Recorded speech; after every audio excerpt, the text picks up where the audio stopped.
Fala aí, Vitor, tudo bom? Estou aqui com as 7 características que eu considero importante, que eu acho que você também considera importante no contexto dos fundos imobiliários no Japão, os chamados J-REITs. E o primeiro aqui é o retorno em dividendos, né? Na média, os fundos imobiliários no Japão ele tem uma taxa de retorno em dividendos maior do que as ações, por exemplo, medido na média pelo índice TOPIX, né, que é o Tokyo Price Index. Então, nos últimos 10 anos, por exemplo, a média aí a gente pode trabalhar com uma média de taxa de retorno em dividendos na casa dos 4% em distribuição em retorno em dividendos, já as ações algo em torno de 2%. Então, a média de taxa de retorno em dividendos dos J-REITs é uma das características que a gente gosta bastante nesse produto aí, ligado ao mercado imobiliário japonês, é a taxa de retorno em dividendos, né? Bem superior aí à das ações.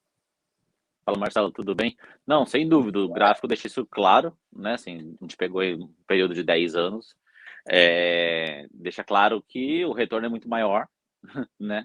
Levando em consideração exatamente só dividendos pagos, né? Mas, de fato, isso é uma característica que a gente sempre observa na hora de investir, né? Tá alinhado dentro da nossa metodologia de investimento, né? Exato, principalmente para quem vai trabalhar com a produção de juros compostos, né? O retorno em dividendo é algo que é interessantíssimo. Perfeito. Vamos lá, segundo ponto, outra característica, porque às vezes o investidor ele pode pensar, mas paga um retorno em dividendo interessante, mas e o retorno total? O retorno total está aí na tela, né? Nos últimos 10 anos também, a taxa de retorno total, né? Quando se inclui aí a valorização e o reinvestimento de dividendos, a gente tem aí, na média, medida pelo índice dos fundos imobiliários no Japão, o índice dos J-REITs, superior aí ao índice das ações, por exemplo. Na linha preta aí nós temos o retorno total, incluindo dividendos dos fundos imobiliários no Japão, e na linha azul aí, abaixo aí, né, com a sua marcação finalizando aí um pouco abaixo aí, a taxa de retorno total das ações medido pelo índice mais abrangente, que é o índice TOPIX. Alguma observação aí, Vitor? Não, eu acho que é importante deixar claro nesse gráfico que, assim, para nós que levamos em consideração o investimento a médio e longo prazo, a gente não está fazendo nada para amanhã, né? Você observa aí que são poucos os períodos em que a ação sobrepôs, né, ou passou o fundo. Então, isso só comprova a nossa tese de que se você vai investir a médio e longo prazo, você está no caminho certo entrando em fundo imobiliário. Exatamente. Outro ponto também que eu gosto bastante, Vitor, eu acho que a nossa audiência e o público investidor no Japão, ou o brasileiro que está no Japão também, ou mesmo o brasileiro em outros países do mundo aí com moedas mais estáveis e fortes, é que o fundo imobiliário, além de um bom distribuidor de dividendos, além de historicamente ter tido um retorno até melhor, um retorno total do que as ações, ele é um ativo em moeda forte. E aqui nesse gráfico eu estou com a desvalorização do real brasileiro, por exemplo, que é considerado uma moeda fraca, uma moeda exótica, uma moeda instável, né, por conta das condições políticas, econômicas e até sociais no Brasil também. Então, em contrapartida, né, o que a gente tem? Como é um ativo, como terceiro ponto, a terceira característica que eu gosto bastante dos fundos imobiliários do Japão, aqui eu trouxe um gráfico aqui, até fazendo um comparativo também. Se há 10 anos atrás, meu caro Vitor, você tivesse investido 1 milhão de ienes, ou em determinados produtos no Japão, seguindo aí uma carteira com a média de retorno de determinados produtos no Japão, inclusive os fundos imobiliários japoneses, ou tivesse enviado esse 1 milhão, esse seu 1 milhão de ienes aí para o Brasil para fazer investimentos lá no IFIX, no índice SMAL das Small Caps brasileiras, no índice na Selic, na própria Selic, no próprio IBOV, né, o índice Bovespa, ou mesmo na caderneta de poupança, na poupança aí que não tá pagando nem inflação. Então, como os J-REITs são ativos em moeda forte, além de ele ter tido aí um retorno nominal melhor do que os produtos brasileiros, por exemplo, assim como outras médias de mercado aqui no Japão, né, o fato de ser um ativo em moeda forte colaborou bastante aí para que ele entregasse aí uma taxa de retorno total para aquela pessoa que não quis abrir mão do recurso aqui para enviar para o Brasil, manteve ele aqui e investiu em J-REITs, praticamente 3 vezes maior aí do que muitas médias de mercado aí do mercado brasileiro, né? Obviamente que nós não estamos computando dividendos aqui, por exemplo, no IFIX e nas outras métricas que caberiam também em dividendo, como o IBOV, por exemplo, mas só pelo o que a gente tem aqui, por exemplo, o índice J-REITs, aqui T-REIT, marcado pelo T-REIT aqui, sem dividendos, né? E ele é praticamente o dobro aqui em iene, né? o dobro do que o IFIX também, sem considerar os dividendos do IFIX, né? Então, isso nos leva a crer que, mesmo considerando os dividendos do IFIX, por ser o IFIX, o índice dos fundos imobiliários lá no Brasil, por ser os fundos imobiliários aqui em ativo em moeda forte, ele preservou aí essa estabilidade do iene na comparação com quem mandou o dinheiro para o Brasil para investir em fundos imobiliários lá, teve uma perda significativa aí, não pelos fundos em si, mas pela desvalorização da moeda brasileira. Não, com certeza. Isso também vem comprovar uma outra coisa que a gente já diz há muito tempo, que é você não ficar mandando dinheiro para o Brasil pura e simplesmente para poder investir na bolsa no Brasil, né? Então, assim, os números não mentem, estão aí dizendo exatamente isso. A gente tem a vantagem de morar em um país onde a moeda é forte e estável. Então, né, assim, o ideal, e o que a gente vem sempre falando é faça render, faça trabalhar para você aqui, continue recebendo aqui com essa potência de moeda, e daí isso te dará chances melhores no Brasil para poder investir e participar de outras coisas. Exatamente. E o quarto ponto que eu gosto, Vitor, eu acho que esse daí também é um dos importantíssimos, é relacionado à estabilidade na distribuição de dividendos, né? A gente sabe que o fundo imobiliário ele tem receita operacional, na verdade são receitas operacionais, porque pode vir não apenas de aluguéis ou arrendamento de propriedade, como pode vir também de outras formas, como, por exemplo, a venda de algum ativo ali, né, de algum imóvel que é feito pelo gestor, e isso entra como receita operacional. Outra forma de receita são os fundos que possuem participação em empreendimentos, em sociedade de propósito específico no exterior, né? E eles recebem aí digamos, um dividendo como forma de participação nesses empreendimentos no exterior, e isso também entra como receita operacional. Depois de pago as despesas, né, inclusive a depreciação, que ela não é aquela despesa que tem uma saída de caixa, essa despesa, essa depreciação, ela continua no caixa do fundo e serve como um provisionamento, a gente tem o lucro líquido. Além de ter uma margem líquida muito maior do que as ações, por exemplo, os fundos imobiliários do Japão têm que distribuir pelo menos 90% no mínimo do lucro líquido apurado aí, né?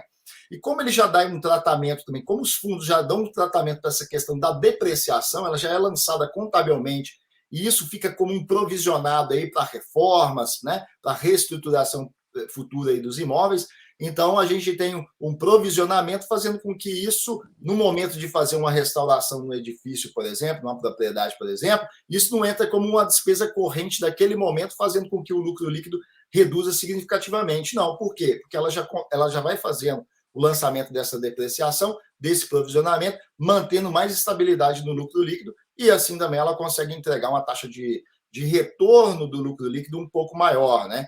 No mínimo 90%, mas não é raro, não é incomum os fundos imobiliários no Japão distribuírem 100% do lucro líquido aí em dividendos. O que você acha aí desse quadro aí dos fundos imobiliários no Japão? Eu costumo falar que os fundos imobiliários aqui no Japão, quando eles demonstram lucro líquido, eles dizem que é o lucro líquido limpo, né? Porque eu chamo de limpo porque já está tirando depreciação, já está provisionando tudo, é praticamente de fato limpo, assim, é aquilo que vai ser distribuído para o investidor e já prevendo outras situações, como a depreciação que você disse. Então, e a estabilidade nacional também faz com que a gente não tenha oscilações grandes em mercado, estabilidade política. Então, tudo isso só colabora para o investidor aí que resolve entrar no fundo imobiliário. Perfeito. Quinto ponto, esse ponto também eu acho sensacional no aspecto dos fundos imobiliários, que é o que eu chamo de previsibilidade. Aí você pode estar me perguntando, a pessoa que está nos assistindo aí, nos acompanhando, pode estar perguntando, mas previsibilidade em relação ao quê? Eles não vão variar de preço? Não, é renda variável, vai variar, vai ter a variação de preço. Mas a previsibilidade em relação à distribuição de dividendos. Os fundos imobiliários, todos eles já antecipam qual vai ser a distribuição dos dividendos aí para os próximos 2 semestres, porque os fundos, na maior parte dos casos, fazem distribuição semestral de dividendos, então eles já colocam aí qual que é o dividendo projetado do próximo semestre, do outro semestre, e às vezes até para uns 3, 4 semestres à frente, fazendo com que você, ao investir num fundo imobiliário, você já consiga saber de antemão qual que é a taxa de retorno em dividendos projetada. Né? Então, você está fazendo a aquisição da sua cota de fundo imobiliário, por exemplo, e já sabendo quanto ela vai gerar para você de fluxo de caixa futuro. Diferente de outros produtos, por exemplo, as ações. Né? No mercado de ações, a gente não tem tanta previsibilidade assim de acertar ou já ter as informações tão claras assim, o quanto as ações vão distribuir de dividendos, por exemplo, no próximo ano, né? Ou daqui 2 anos, por exemplo. E isso daí é bem comum nos fundos imobiliários, a entrega dessa previsibilidade aí na distribuição de dividendos. Né? Eu particularmente gosto, até mesmo para você precificar o fundo imobiliário, né? Usar o dividendo futuro como um elemento para você precificar o fundo imobiliário antes de fazer a aquisição, obviamente olhando também outras métricas, outros indicadores também, que vão te dar base para você fazer um investimento da forma mais adequada nos fundos imobiliários. Né? Sim, essa previsibilidade é super importante para o investidor, assim, é quase um luxo, né, Marcelo? Você poder investir sabendo que você vai receber daqui a um ano já, né? Em 2 Isso. pagamentos você já tem previsão, e vale lembrar que a previsão que é descrita pelos fundos, normalmente, na execução, na hora do pagamento, ele vem um pouco maior até do que foi previsto, né? Então, isso de fato é importantíssimo para a gente poder conseguir decidir em que fundo investir, de que maneira investir, né? Sem ter que pegar, por exemplo, no caso do Brasil, um histórico de pagamento e prever o comportamento daquele mercado, daquele fundo, né? Ou do cenário como um todo. Então, Reduzir isso com certeza. baseado nos últimos 12 meses, né? Quanto Sim, será que vão pagar nos próximos? eu acho que isso já traz uma tranquilidade bem significativa para a gente que investe aqui no Japão, né? Exato. E você pontuou um aspecto aí bastante interessante também, é que historicamente ou eles pagam igual, mas na maioria das vezes eles pagam acima do projetado, né? É algo meio típico de japonês mesmo, né? Que fala que vai te entregar um produto daqui 2 semanas, daqui 1 semana eles já estão te ligando, ou seja, eles colocam um cenário, mas para te entregar um cenário melhor, né? Para te Eles fazem oferecer algo questão melhor. eles fazem questão de surpreender por positivo, né? Isso. Na maioria dos casos, pode haver também, vale pontuar que pode haver também a não entrega do projetado, mas isso é muito raro, e quando acontece isso, antes mesmo de definirem qual vai ser o dividendo a ser entregue, bem antes, eles já vão reajustando essas projeções futuras, fazendo com que ainda seja uma projeção futura já ajustada, né? Mas é muito raro, geralmente eles já se sustentam aí, né? Quando eles colocam a informação no mercado, essa informação já é sustentada naquilo que o próprio fundo tem de previsibilidade. Até porque os fundos, eles não recebem receitas aí que vêm dia a dia, não. Eles já baseado em contratos de arrendamento, de aluguéis, que oferecem também uma previsibilidade até por conta disso, né? Até por conta do modelo operacional do negócio do fundo imobiliário, que basicamente, né, o grosso da receita operacional e da receita operacional advém o lucro, é sustentado aí em aluguéis de propriedade. Aluguéis, contratos com um período de tempo ali que você consegue projetar tranquilamente receita, lucro e também de quebra aí a distribuição de dividendos. Né? Como Outro você mesmo ponto, disse, Marcelo, rapidinho, só para pontuar, deixa eu voltar aqui. Vou falar. não, rapidamente, como a gente está vivendo isso, né? Agora a gente está vivendo parte da história. O exemplo principal aí ficou agora por conta da pandemia. A gente teve algumas situações como essas, né? Da previsibilidade do dividendo, dessa alteração, desse ajuste, desse reajuste a cenário. Mas é importante para o investidor ou para quem está desejando começar a investir perceber que olha o tamanho da coisa que teve que acontecer mundial para que isso tivesse um impacto grande dentro do fundo, né? Então, isso traz até um pouco mais de tranquilidade na hora de você entrar para investir, né? Isso. Só para pontuar aqui, esse aqui é o exemplo de um fundo imobiliário chamado Mirai Corporation, que tem um código de negociação 3476, que aqui no site, na página inicial dele, por exemplo, ele tem o dividendo já consolidado, que foi pago agora referente ao fechamento de abril, mas que foi pago em julho de 2021 a 1.247, e ele já projetando aí os próximos dividendos, referente ao semestre que se encerra agora em outubro e o próximo semestre que se encerrará em abril de 2022. Né? E esses 1.260 vai ser distribuído aí uma vez agora em janeiro, que é o próximo pagamento de dividendos, e o outro 1.260 será distribuído lá em julho do ano que vem. Então, eles vão trabalhando já os fundos. Aí é o exemplo do Mirai, mas os demais fundos também trabalham com essa previsibilidade aí. Beleza? Ô, Vitor, sexto ponto que eu gosto também no mercado de fundos imobiliários é a questão da precificação. Na minha visão, é um mercado mais fácil de você precificar. Seja um fundo imobiliário individualmente, tá? Você tem alguns elementos ali para precificar fundos, tá?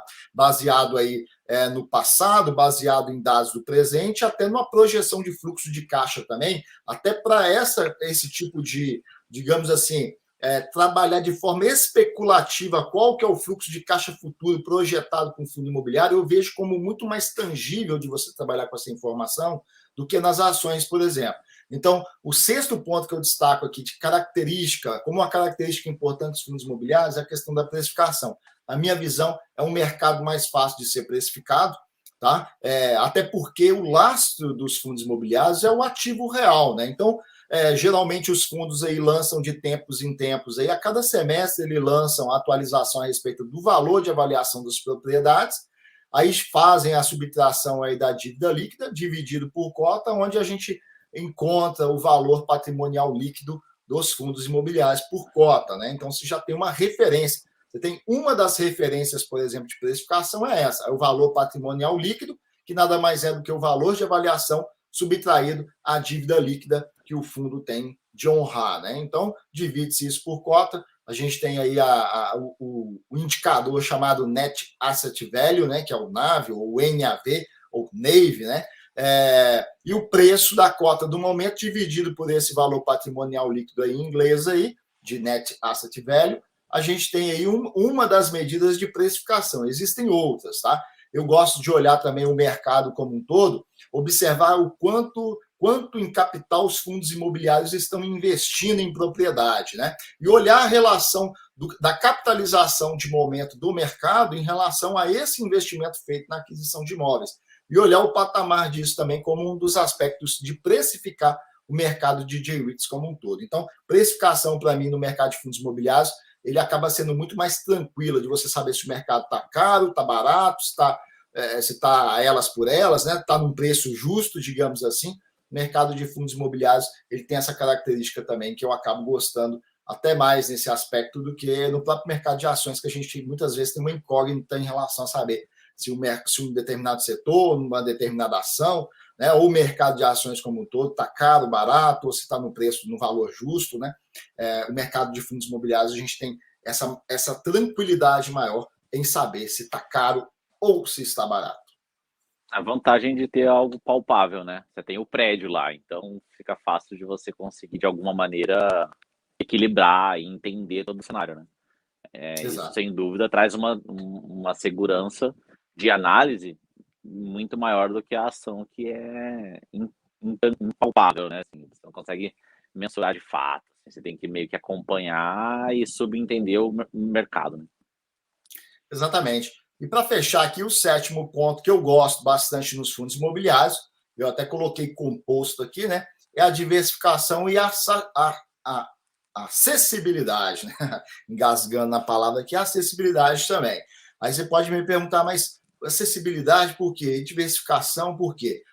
Um ponto da diversificação é que quando você compra uma cota de um fundo imobiliário, você não está comprando um único imóvel, você está comprando um portfólio de imóveis, de prédios distribuídos, de galpões, de lojas de departamento, né? De hotéis, você está comprando vários tipos de imóveis, às vezes, num fundo imobiliário, de diversas classificações, diversas idades também, diversas regiões do Japão, por exemplo. Então, você tem acesso a uma carteira diversificada de imóveis. Ainda que você compre uma cota de um fundo imobiliário de um único setor, por exemplo, setor de escritório, você não está comprando um prédio apenas, você está comprando dezenas de prédios, ou uma fração, né, desse patrimônio que é composto por dezenas de prédios espalhados por algumas regiões do Japão, dentre elas regiões mais importantes do Japão, onde é o foco de fato dos fundos imobiliários. Então você tem esse tipo de diversificação. Outra diversificação que você tem no mercado de fundos imobiliários, e às vezes o pequeno investidor ele pode achar um pouco mais difícil o acesso ao mercado de fundos imobiliários, porque a cota no geral, as cotas dos fundos imobiliários, elas não são tão baratas assim, dependendo do montante de capital do pequeno investidor.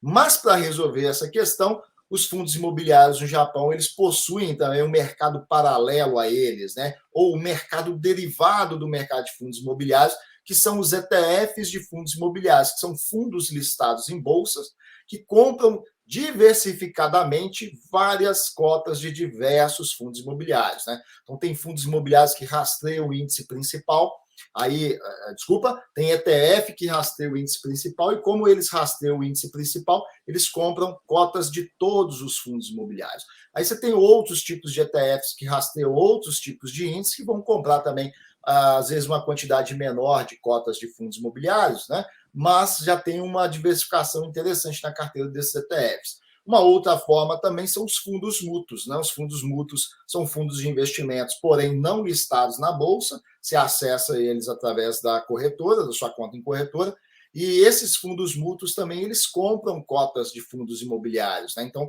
eles acessam o mercado de fundos imobiliários como um fundo, comprando bastante quantidade de cotas de fundos imobiliários, conforme a estratégia do gestor, depois eles cotizam isso daí e distribuem no mercado para quem quiser investir em fundos imobiliários através dos fundos mútuos. Então, a gente tem duas formas de acessar o mercado de fundos imobiliários com pouco capital, através de ETFs, que são fundos de investimento listados na Bolsa, e através dos fundos mútuos, que também são fundos de investimento, porém não listados na Bolsa. E esses dois produtos dão muita acessibilidade ao pequeno investidor, né? E esses dois produtos também possuem uma diversificação interna, porque quando você compra uma cota, seja de ETF ou seja de um fundo mútuo, você não está comprando um único J-REIT, um único fundo imobiliário. Lembrando que o único fundo imobiliário já tem uma diversificação em patrimônio, né? Mas quando você compra fundo imobiliário através dos fundos, seja o listado em bolsa, o ETF, ou não listado em bolsa, os fundos mútuos, você já está comprando ainda mais diversificação ainda no mercado de fundos imobiliários. Então, é um sétimo ponto que eu acho bastante interessante, sobretudo para o pequeno investidor, aquele que não dispõe de muita quantia financeira para poder acessar o mercado de fundos imobiliários da forma mais, digamos, mais prudente, que seria através de uma carteira diversificada. É isso aí, eu acho que eu estendi demais nesse ponto aí, Vitor. Resume para Não, nós. mas eu acho que mas eu acho que é isso mesmo. A diversificação é fundamental, que você minimiza o risco, e ser acessível também, né? Assim, pensar em fundo imobiliário é você pensar uma rosa, uma única rosa, e cada pétala é um imóvel. E quando você Isso. pensa no ETF, você pensa que é um buquê de rosas, ou seja, você comprou um Exatamente. monte de fundo com um monte de pétalas. Então, você aumentou a diversificação e você paga muito menos. Assim, a gente pode falar que hoje, quando a gente fala de pequeno investidor, às vezes as pessoas não têm noção. Mas com 1.500 ienes, você está participando dessa brincadeira toda aí, né? Então, é bem acessível, é bem possível para todo mundo começar a fazer, para todo mundo ter acesso a esse mercado. E isso é uma vantagem enorme. Eu acho que você poder diversificar e minimizar esse risco é uma vantagem gigantesca que o fundo te dá. Isso. Lembrando que os fundos mútuos com Hyakuen, a moedinha de 100 iene, né, no português 100 iene, porque aqui 100 iene tem uma outra conotação de valor, né? Mas a moedinha aí básica e padrão, digamos, aqui do Japão, você já consegue acessar também fundos imobiliários através de fundos mútuos, né? Fundos mútuos que investem em fundos imobiliários. Então é isso aí, meu caro. Acredito que a gente conseguiu passar aí os diversos aspectos a respeito do que são características, né? O que a gente pontua como características que nos chamam a atenção no mercado de fundos imobiliários. Falamos sobre retorno em dividendos, sobre o retorno total, a superioridade dos fundos imobiliários na comparação com o Topix. É um ativo em moeda forte, aqui eu coloquei até o gráfico do real se desvalorizando ante as principais moedas do mundo, inclusive o iene japonês. Aí, na sequência, coloquei também aqui a superioridade, não só em questão de ganho nominal que os produtos negociados no Japão, incluindo os fundos imobiliários, tiveram, mas o fato de serem ativos em moeda forte, fazendo com que, na comparação do investimento aí, para quem tinha 1 milhão há 10 anos atrás, foi fazer investimento aqui ou lá, acaba que o fato de ser em iene japonês também é uma outra característica importante dos fundos imobiliários no Japão. Outro ponto é a estabilidade em relação aí à receita operacional e a tratamento aí de despesa com depreciação, por exemplo, como um provisionamento, geração do lucro líquido, e o lucro líquido como algo que banca aí os dividendos, na maior parte dos casos, como a sua integralidade, ou seja, os fundos distribuem 100% dos dividendos. Sobre a previsibilidade, que eu acho importantíssimo, para quando você vai entrar, você não ir poutado, como você disse, Vitor, poutado no passado, você se pouta naquilo que está projetado para o futuro por parte do próprio fundo imobiliário, que lança isso daí de forma bem transparente, né, e bem racional também. A questão da precificação, que eu acho muito mais fácil, muito mais tangível aí de precificar um fundo imobiliário do que qualquer outro tipo de ativo listado em bolsa, e a questão da diversificação e acessibilidade. Tranquilo?